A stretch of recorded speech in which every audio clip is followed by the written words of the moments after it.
Home with God, Life After Death, chapter 25. Death is the passageway between the physical world and the spiritual realm, and back again.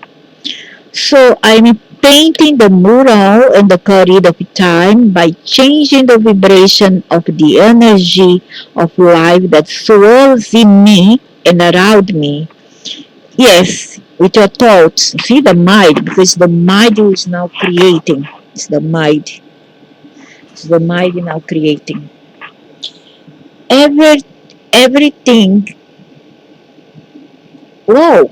If your thoughts emit your words, everything you say paints a picture of who you think you are and how you imagine the life is. And with your actions, everything you do expresses something about you. You are putting the picture of every possibility into the mural. Also, he's now talking about while you live here in this body, when we out of it, everything that you ever thought was possible, every hope, every dream, every worry, every nightmare is all in the mural. So that means we created there on the, maybe we carry the luggage in the spiritual body. So it's all there when we die, all come out again. All come out for us to see. You have mixed your metaphor with quantum mechanics, which says that all possibilities exist. Quantum mechanics, which says that all possibilities exist exactly. And experience the possibilities that I look at. That's it. That's the metaphor and quantum quantum mechanics all rolled into one. Remember, it's quantum physics that says that everything observed is affected by the observer. The metaphor says the part of the mural you may pay attention to is what you experience. Physics and metaphysics are saying the same thing. They just using different language. Now we are piecing it together. You are understanding more and more every minute. The point here is that you have lots of thoughts, but you don't have to pay attention to all of them. In fact, you couldn't, even if you wanted to, you'd go out of your mind. Yeah, you can become crazy if you think of your problems. Yet, there are those who see more of the mural at once than most of us. They are often labeled as having attention deficit disorder. Yeah, or hyperactive. In fact, this is not an attention deficit, but an attention surplus. Such individuals have a wider attention span than most people. They see across a broader spectrum of the ultimate reality. That's me. They take in much more. After understanding this, you begin treating you begin treating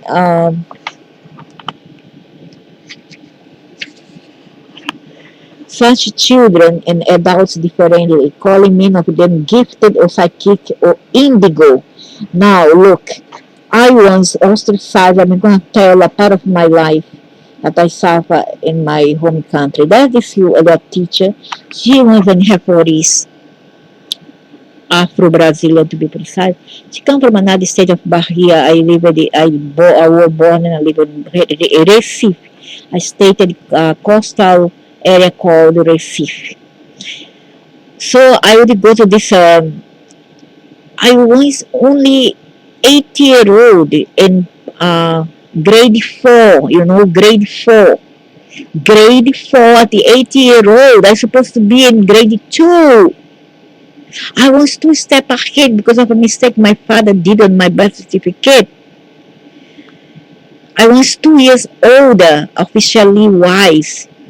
And then they placed me, an 8-year-old girl, in the fourth grade. And then what happened was that this teacher, she liked to mark me. She would ask the boss to call me because I was kind of red. My hair was a bit reddish when I was young. Okay, a reddish, uh, tinge of reddish brown hair. And then she would ask the boss to call me a fire hair, ghost, white candle. I swear by God I'm not lie. I don't care what people say, but I know what I passed. The year was 1973. And I had to endure this pain daily. And I was yet, I was, I kept to myself because I was both, how to say that word? Always I forgot. I was dyslexic. I had problem talk back then because I was a bit dyslexic. I was very shy. I was still in the back of the class. I didn't disrupt her lessons. She taught more mathematics. And for my level, it was quite difficult, for an 8-year-old to go through um, a grade 4 mathematics.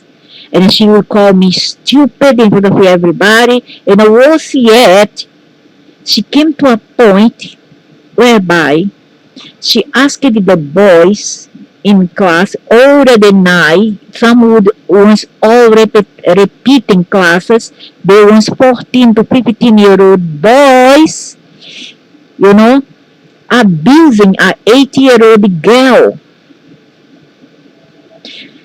And then she would ask them to paint my skin brown with crayon. Say, this skin color is a disease. Ricard Trajano, the name of the idiot is Ricard Trajano. I still remember him. Big size, fat. Ricardo Trajano, come here. Take this paint, take this crayon, go and paint this girl's skin to see that she can become tanya. And then she will take some blonde girl that were in class who had a tiny skin. I prefer like that than a whitey, reddish brown hair, fire hair girl.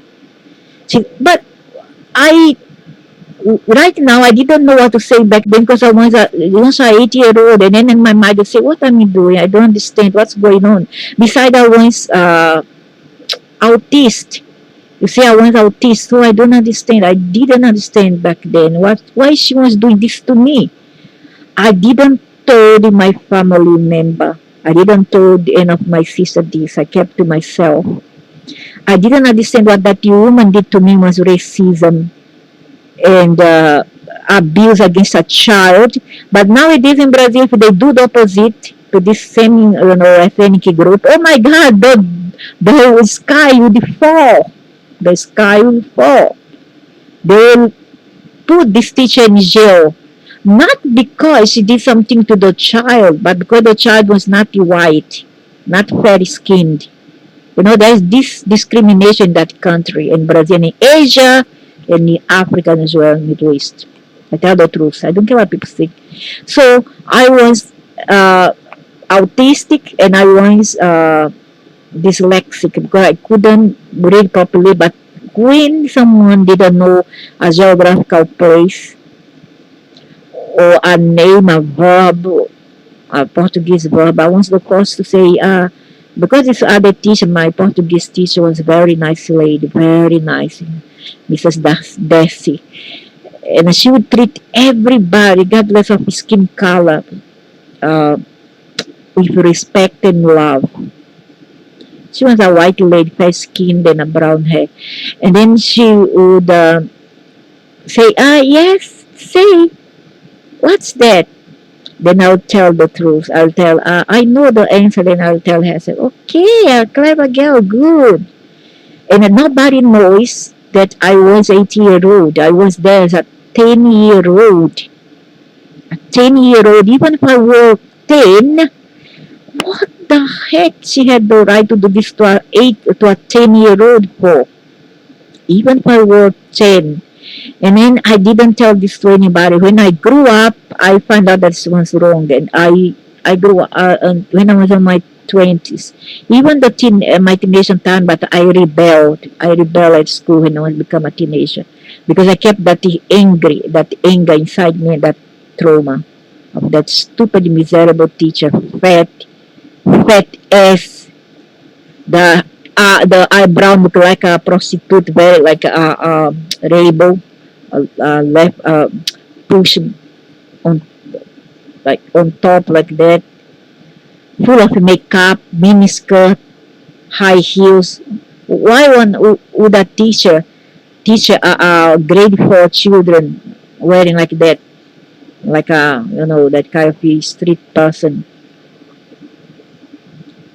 So that's what um, autist people go through. They try to do this to my kid and Asian, and I gave a dress it down to the principal. I gave them a dress it down. She said, no, but that's the way how it is should. This boy is pain, but I say you don't understand. The boy is autist and dyslexic. No, I'm gonna call after that, madam, you come here, we're gonna have a meet with the teachers and you. Okay, sure, why not? I went, and then they explained about the boy, because the boy's autistic, and I say I try put him in a special school. I went to a psychologist and a psychiatrist, and in there they found nothing wrong with the boy. I paid 200 for nothing. And then I have no other way but leave this boy in that school, government school. And then what happened? She told me that my upbringing was not good. I say, what do you expect from me? Do what with the boy? No, we must teach them. We must teach them not to, because the boy didn't want to stay in school. He wanted to come back home with me because he was not not good, very normal. And then I said, can I stay with the boy? Oh, cannot. The rules say cannot. Family member and parents cannot stay with the pupils. It's not allowed. You have to go home. Okay, I go home. When I go home, I turn around. I see one discipline master. They call discipline. We run around the boy because the boy come after me. Hey, catch that boy! Catch that boy! Shout like that. The principal saying that, catch that boy, and then the guy, the discipline master between parents, run after the boy like the boy were a criminal. The boy was just an 8-year-old, and then came the image of my past.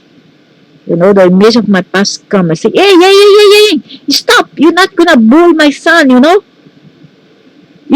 you see that you are passionate in the boy, you are traumatizing the boy? Then the boy climbed the staircase and he want to jump down the second floor. I say, want the boy to jump down, happen something, this boy go home with me. He's not going to stay here. No, madam, wait. But you need to come back here for a reunion. I say, well, sure, I come. When I come, she said, I didn't teach the boy well, that I didn't know how to beat the boy, discipline the boy. I say, I don't believe in this. So I'll teach the boy, because I know this boy's autism is not normal after he takes vaccination for measles, something like that. Once I have vaccination that is obligatory, he had a fit and he was no more the same. So I told her, what do you want me to do with the boy?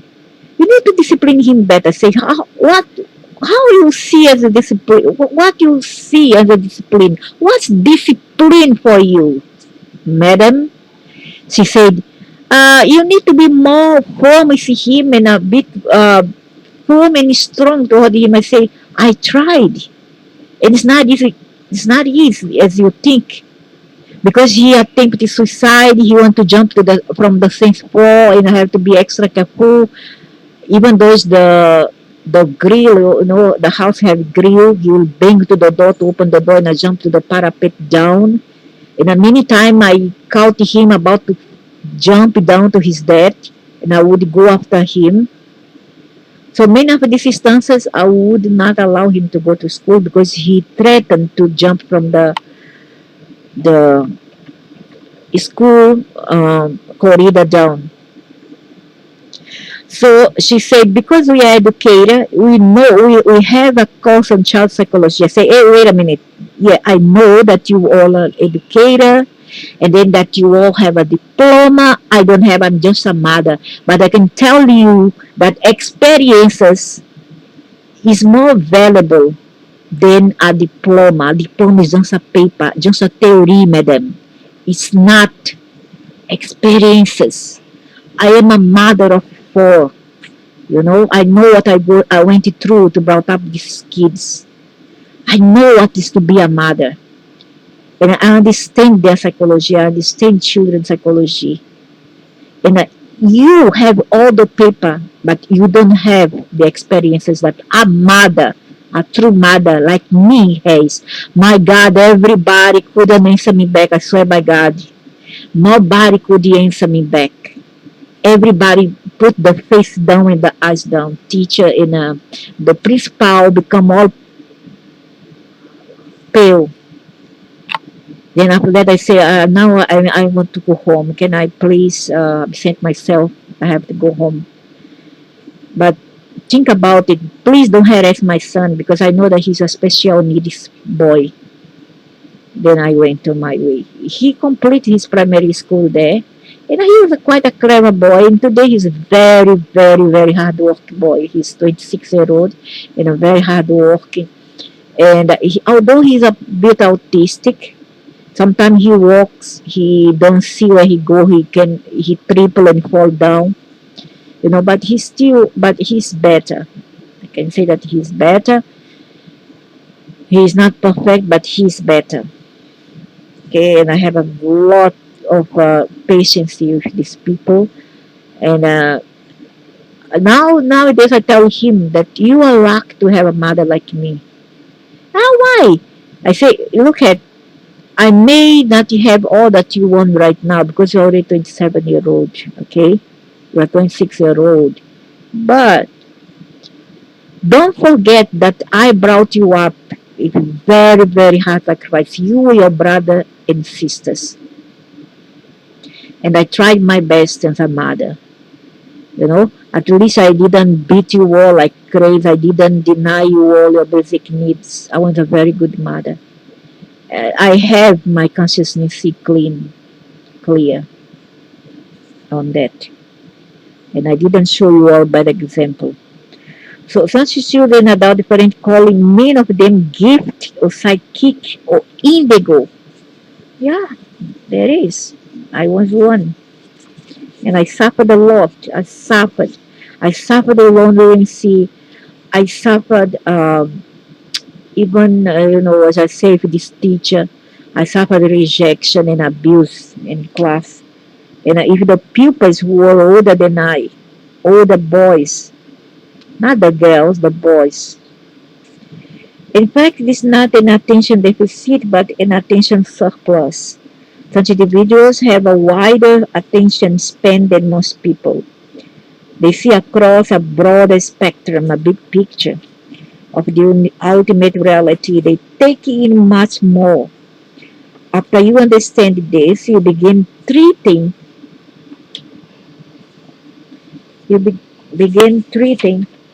such children and adults differently, calling many of them gifted or psychic or indigo. And then they say, in some of that Brazil there, the so-called Kardecis, the spiritual people, the dogmatic ones, say that indigo people is actually some kind of, I'd say, possession the kids with a devil in them, and they are not good, but they are good. They can go into drugs, depend on their upbringing. They can go into drugs, they go into trouble during the teenager years. But they are very insightful people. They care for the planet, they care for the downtrodden, they care for the underdogs. The true indigos care for the living, be it animals or humans, doesn't matter, the plants. nature in general. Indigo people are special, okay? And they didn't come recently. Some of the people are so dumb that they think that indigos came recently. That one is Crystal or Blu-ray Kids and others. Indigos is very old. My mother was an indigo as well. Not as much as I, but she was. Now she was born on the decade of 20s, 1927. Now she was an indigo. Edgar Cayce from the turn of 19th century to 18th century too was indigo. Tesla was an indigo. Stein was an indigo. Okay, so you cannot say that they are all bad. You don't understand. These people don't understand. So they label and they judge instead of understanding what these souls are all about. They come to transform, at least try to. Wow, you explain everything here. No, not everything. It will take many more conversations across the eternity of time to explain everything. But it is good that we are having this conversation. The eternity is, it must be. For when you even beginning to really understand how life works and what that is all about, then you may at last feel at home with God. You have yearned for this, you have yearned for these experiences for so long. It's a time now. It is time now. It's your time to evolve to the next level, to grow in your understanding. That's why your soul brought you here. That's why you are creating this experience. That's why you are producing this dialogue. I'm teaching myself how to make life work here. Yes, you have been teaching yourself that all along now. You are simply picking up speed. You are giving yourself the theoretical basis for life, using a bit of metaphor, a bit of science, a bit of metaphysics, and a lot of spirituality. I got it. I see that. So now what I want to know is what I can do it, how I can work with the pictures that I myself am painting to the mural of possibilities along the corridor of time. When you see a picture in your mind's eye of something that you do not choose as a part of your reality, don't give a second look.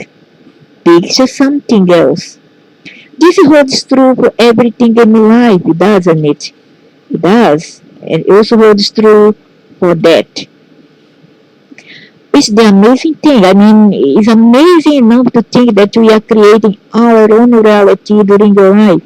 It's absolutely mighty altering to think that we are creating our own reality after that. It's not so amazing when you realize that is not that. Oh, brother. I really pity those who think that they can end a life. I pity you because you are in for a surprise. My goodness. It's not so amazing when you realize that is not that. Yes, now I understand the 70 remembrance that does not exist at a much deeper level. What you mean by that is exactly what you said earlier. That does not exist as you have pictured it. Go on with that. I hear you better now when you say that there is this experience that you call death. But it's not an end to our lives or really an end to anything. Death is really at the center of everything. It's the core of the apple. Yes, it's the central experience of your life. It is what leads you to the core of your being. It's where the seeds of new life are found. The seeds of new life are always at the core.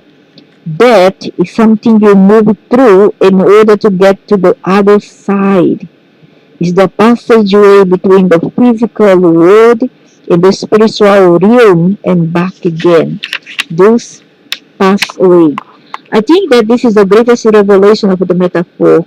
Even when a soul lives within the spiritual realm, there comes a day, there comes a time when it dies. I believe there are deaths. If there were no death, why they are not allowed to come here often? They only came for a while, and then that is when you are sensitive enough. If you are not, then forget it. You will never ever get to see them again. So I believe there are some things that there is. Because that finish become unapproachable, no more can approach them. And unlock you if you can. And some people say, I don't want, I'm afraid. But even when I'm not afraid like me, I still cannot see them every day. There comes a time when it's born again. This is the time when the soul becomes physical once more. And this happens when it comes through the core and remerges back into the physical world. Yes, in the third stage of death. You are seeing everything perfectly through this metaphor of the upper range. But that would mean that to the soul, that's precisely what it would mean. You have just hit upon the 13th thing.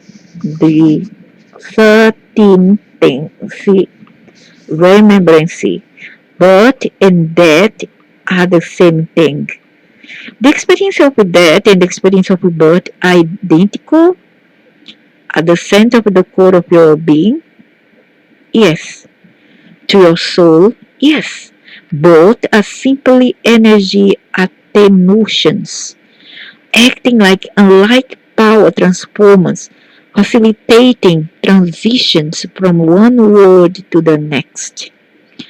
The words death and birth could well be eliminated from all of your languages.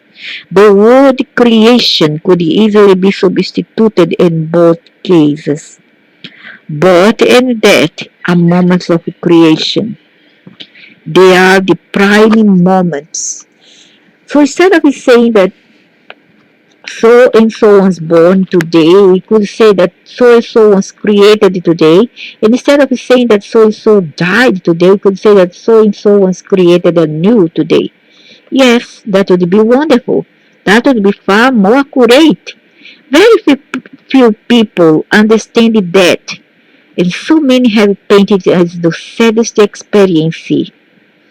Remember, I said that you may paint the mural any way that you wish, and the picture you create is the picture you will experience.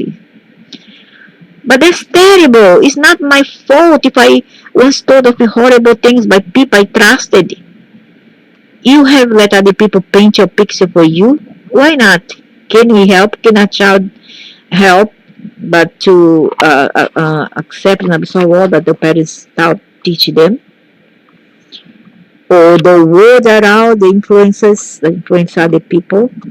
But you cannot do it as you grow older. If you don't, then it's a problem. We all have. Most people were told of judgment and damnation by their religions, priests, ministers, rabbis, mullahs, and others whom they deeply trusted to know and tell the truth. Yes, that's what makes religion, and what religion says to its followers, so critical. But if there is no hell or judgment and damnation in ultimate reality, why should a person have to experience that? As we have declared repeatedly now, a person does not have to experience that. A person would be choosing to experience. No, I don't believe. He's playing with word, this is being playing with word. He's putting word into other people's brain and mind. It's not true. They choose for us. We don't have much to say to other silence. We don't have much to say here. If you are cut out, if you are designed, if you are configured to make it here, you will. Otherwise, you won't. The same way is that.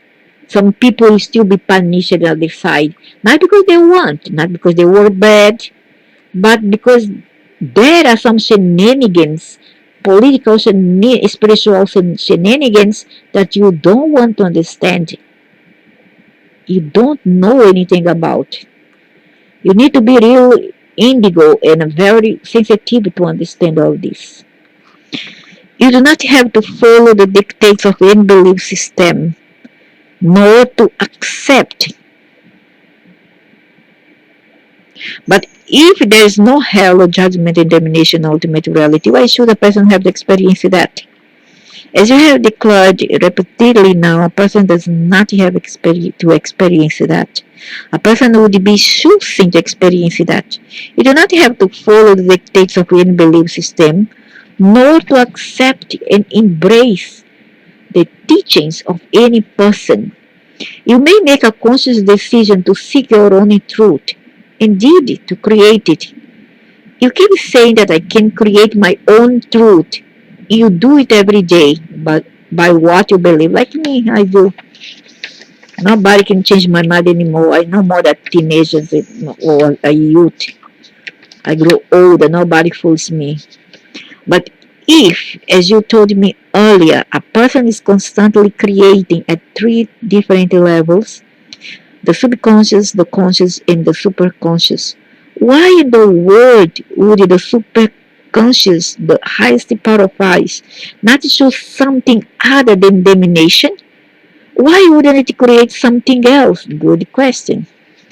You have been listening to every word I've said, haven't you? We are talking now about life and death in the most detailed, important way ever. Of course I have. Good, because I have listened to every word that you have said. What's that supposed to mean? You'll see. So to see the continuation, just go for chapter 26, what he have said, which is you can't change your experience in this lifetime or the next until you know how you created it. I don't know. I everything that I see around it counter counter the things that's been said here. I see so many things that doesn't make sense. I know might be the collective consciousness of the people, their energy that emits all that creates a mass in this planet, creates a density of matter. You understand? That causes all this. I understand humanity needs to wake up. They need to think differently. I saw that many people have seen that many catastrophes was not enough to raise the consciousness and awareness of these people who still chooses to stay in amnesia, and then creates a lot of negative energies for this planet and are doing bad actions. So we need to review it. We need to change all this kind of pattern. You need to renew yourself to start thinking differently as a collective, because the collective may affect the individual. It's hard for individual to affect the collective, but the other way around is much possible. The collective affecting and disturbing the individual. That's why human group and a human consciousness is very powerful, and it can either destroy or construct or create goodness for everything here, not just human, but everything else, for the ecosystem, for the earth, for the animals, etc. And that's all for now. I think chapter what? Chapter, yeah, chapter 25.